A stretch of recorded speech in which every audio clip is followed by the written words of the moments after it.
Coming up on Mountain News this morning, a man charged in his stepson's murder is no longer asking for a lower bond. Plus, one county here in the mountains will be seeing some water system improvements. Dedicated to Eastern and Southern Kentucky, this is WYMT Mountain News This Morning. Welcome to Mountain News This Morning. I'm Neely Green here with you on this Friday, February 20th. The time is now 6:30, and let's check in with meteorologist Megan Desmond for a look at your forecast this morning. Megan, it was raining pretty heavy. But it's not anymore. It's not anymore. Yeah, we have since watched that rain make its way through. This is a very, quick moving system. And now as we're looking at satellite and radar, it's mostly cleared out, only still hanging on to those rain in Dickinson and Buchanan County, Virginia, maybe a little sprinkle in portions of Harlan. But over the course of the past 12 hours, we've watched the system grow and form, moving across eastern Kentucky, especially early on your Friday. But since then, again, nice and clear. And we are going to look at those temperatures. Oh, looks like I'm showing you the overnight temperatures. Hit the wrong button there. I guess overnight we're dropping down to those upper 30s and low 40s, but your high temperatures for today will be in a mixture of the upper 50s and low 60s. In fact, for most of your Friday, that's where we'll be sitting, as those temperatures don't really change too much. Neely. Thank you, Megan. We now know the name of the man killed in a plant accident Wednesday in Williamsburg. The coroner identified the man as 51-year-old Jake Henson of Corbin. Henson was an employee at the Firestone plant in Williamsburg. According to police, he was operating a piece of equipment when there was an accident with a standing rack. He died from his injuries at the scene. Bridgestone released a statement following the accident saying it is under investigation and Bridgestone is offering assistance to its employees and contractors. A woman is now back in custody after investigators say she escaped from the Pike County Detention Center Wednesday. State police were searching for 36-year-old Whitney Hurley. They say she walked away from the Pike County Detention Center Wednesday evening when a door in the kitchen area did not close entirely when someone left. She was arrested in Mingo County, West Virginia this morning, along with Lena Cantrell, who is charged with abiding and abetting in Hurley's escape. Luckily, we do live right on the border with West Virginia, so, we work very well with them. Agencies over there is West Virginia State Police, Mingo County Sheriff's Office. Luckily, they were able to locate Miss Hurley sometime this morning, at which point they were able to take her into custody. Both women were taken to the Southwestern Regional Jail in West Virginia. A man charged in his stepson's murder is no longer asking for a lower bond. Joshua Gross withdrew the motion to decrease his bond Wednesday.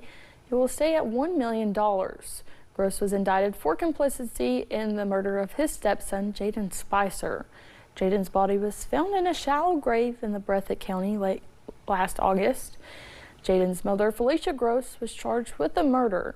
She's supposed to be in court again in March, and we do not know when Gross's next court appearance will be. The athletic director at Pikeville High School has resigned. Lucas Burchett also worked as a library media specialist at the school. Superintendent David Trimmel says Burchett is no longer employed with the school district, alluding to an investigation onto reports the school system received. Pikeville police confirmed some officers were at the school yesterday, but say no arrest was made. Some counties in the state continue to deal with water issues, including here in the mountains. Especially with the recent winter weather, the thaw has caused issues for Water District. I spoke with one judge executive who was able to help secure money for water rehabilitation projects. A basic human need. Water is essential to daily life, whether it's for drinking, washing hands, cooking, you name it. When Harlan County was experiencing water issues, officials were looking for ways to fund water rehabilitation projects. The funding is important because it translates right into the infrastructure that keeps homes and businesses and schools in water daily. Congressman Hal Rogers secured $4 million in federal funding for water improvements in Harlan County. In a news release, Congressman Rogers says, "We want to eliminate water outages and ensure our families, schools, and businesses can count on clean running water every time they turn on the faucet." As water systems age and erode, our communities experience more line breaks and water outages that require more than a temporary fix. This funding will go a long way to secure water in Harlan County for years to come. The Harlan County Fiscal Court will receive $4 million to mitigate water loss. Judge Executive Dan Mosley says the money will be split in two. $2 million of the $4 million will be going to Harlan Municipal Water Works for a project that they've been working on since 2018 that has had some funding shortfalls. They have had a water treatment plant upgrade project underway. Not only does Harlan Municipal serve their customers, but they also sell water to the Black Mountain Utility District and the Kaywood Water District as well, making it a high-demand water system. The Harlan system, the way I've always tried to describe it, is really kind of like the heart of the entire system here because it has so many different distribution angles away from the city that people are dependent on daily. Mosley says the fiscal court is evaluating the best use for the other $2 million. Mosley says he is grateful for Congressman Rogers for securing the $4 million. Folks in southern Kentucky are still recovering after being impacted by a deadly tornado 9 months ago, including in Laurel County. Jerry Raines, the emergency management director for Laurel and Whitley counties, says last year is still very fresh on people's minds. He says for this severe weather season, their awareness will be turned up a notch. We'll be opening our EOC more, be more vigilant, working closer with the Weather Service to see what is forecast, what could happen. The severe weather season seems to be year-round now in Kentucky. While there are days like yesterday where some folks experience temperatures in the 60s and even 70s, there's also a prospect of cold and even snowy weather this weekend. Raines is reminding folks to be prepared for anything. Continuing in Frankfort, Senate Bill 74 has passed through the Senate Health Committee unanimously. The bill constitutes setting up a vaping settlement, which funds would be designed to invest in youth vaping prevention. London's Brendan Storm is one of the co-sponsors of the bill.